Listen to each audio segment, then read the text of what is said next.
मैंने एक हदीस भी पढ़ी थी, क्या आज़म निकाह बरकाए सरो मऊना, बेहतरीन निकाह पंकज के एतबार से वो है जिसमें खर्चा कम हो। लेकिन बिल्कुल आज इसका उल्टा हो रहा है। हम समझ रहे हैं कि बेहतरीन निकाह वो है जिसमें खूब खर्चा हो। इसी तरीके से एक मोटी सी मिसाल देते हैं कि हर एक आदमी चाहता है कि मेरी बेटी का जो महर हो वो ज्यादा से ज्यादा हो। हर एक आदमी चाहता है। और लड़के वालों की तरफ से डिमांड ये होता है, नहीं महर कम हो। ठीक बात है, दोनों की तरफ से गलती है। आपको एक सुन्नत सिर्फ याद है कि मेरे फातिमी जो है सुन्नत है, और ये पता नहीं है कि जैसे फातिमी भी सुन्नत है। अगर मेरे फातिमी सुन्नत है तो जैसे फातिमी में तो सुन्नत है। जैसे फातिमी क्या है? चारपाई थी, एक घड़ा था, एक चक्की थी, वो तमाम चीजें थी जो आज हम नहीं देते हैं। जैसे फातिमी में वही थी ना, जो हम दे भी सोच भी नहीं सकते हैं, वो जैसे फातिमी। उसको तो हम याद रखते नहीं, बस मेरे फातिमी याद रख लिया है क्योंकि उसमें फायदा हो रहा है। तो ये तमाम चीजें जो है हमारे माशरे की बुराई है। देखिए, दावत शादी के मौके पे हर एक को खिलाना पड़ता है, खिलाता भी है खुशी से। लेकिन एक दावत वो है जो हम और आप करते हैं। एक दावत वो थी जो नबी बतला गए, और नबी ने जिंदगी में रहते हुए कभी भी उस दावत को खाने से इनकार भी नहीं किया और खिलाने से भी इनकार नहीं किया। उसको हम और आप वलीमा के नाम से जानते हैं। बताइए, क्या इतनी शादियां होती है लेकिन वलीमा वाली बहुत कम शादी। इसमें इबादत बन जाती है। नबी करीम सल्लल्लाहु अलैहि वसल्लम की आप समझिए कि कितनी बड़ी सुन्नत है कि जिंदगी में आपने 11 शादियां की, लेकिन हर एक में वलीमा की दावत की, और जिन्होंने आपको वलीमा की दावत दी उनको भी कबूल किया और वहां पर तशरीफ ले गए। तो ये भी सुन्नत है, इसको भी हम अपनाएं। इसी तरीके से निकाह पढ़ाने के वक्त भी बहुत सारी गलती और खामियां रहती है। मैं छोटी छोटी मिसाल दे रहा हूँ, वक्त भी नहीं है। नंबर 1, सबसे पहले ये देखा जाता है कि जब मौलाना साहब निकाह पढ़ाते हैं तो देखा जाता है कि मौलाना साहब जो है लड़के को कलिमा पढ़ा रहा है या नहीं।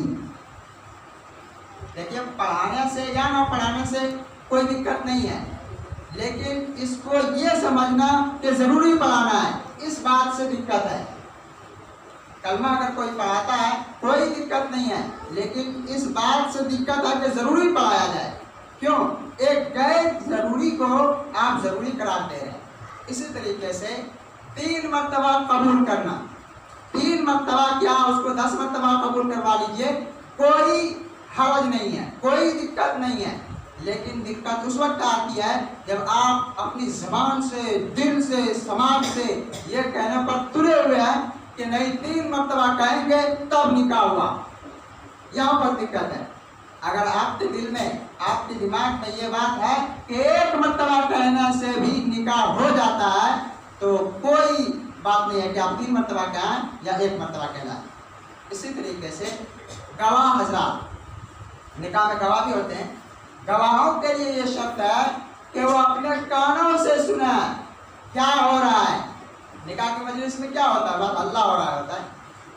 अगर ईमानदारी के साथ गवाहों से ये बात पूछेंगे, जो जो चीज़ें ज़रूरी है उन पर लोग फोकस नहीं करते, उसको नहीं हमलाते हैं। जो गैर ज़रूरी चीज़ है उन पर लोग जो पूरी तवज्जो देते हैं। ज़रूरी निकाह में ये है कि ईजाब व कबूल। आप सल्लल्लाहु अलैहि वसल्लम ने फरमाया, निकाह ऐसी चीज़ है कि अगर इसको हंसी मजाक में भी कहा जाए तब भी निकाह हो जाता है। यानी निकाह की डुप्लीकेट नहीं है। मियाँ बीवी दोनों एक मजलिस में थे, 2 गवाह थे। मियाँ ने या बीवी ने, किसी ने कहा मैं तुमसे निकाह करता हूँ, बीवी ने कहा मुझे कबूल है, 2 गवाह थे, निकाह हो गया। यानी निकाह की शर्त जो है वो दोनों मौजूद हो। इसी तरीके से 2 गवाह, इनके जरिए, इनके सामने अगर इजाब व कबूल होता है तो निकाह हो गया। अब इसके अलावा बाकी जो चीज़ है वो ज़वाइज में से है।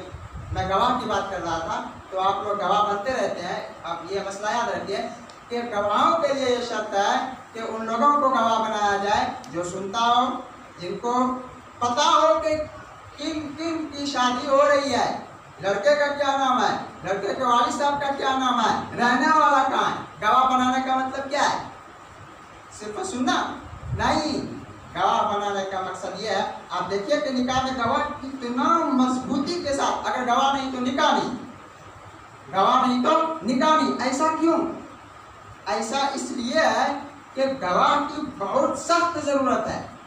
तो गवाह ऐसे लोग बने जो सुनते हो, जो चौको चावंद हो, जो कल अगर किसी तरीके से बात हो जाए तो वो आदमी गवाह दे सके कि हाँ हमारी मजलिस में मैं वहाँ मौजूद था, इनका निकाह हुआ है, इतना दैन था, ये इसमें चीज़ें आई, इन तमाम चीज़ों को देखा और उनको याद रखा।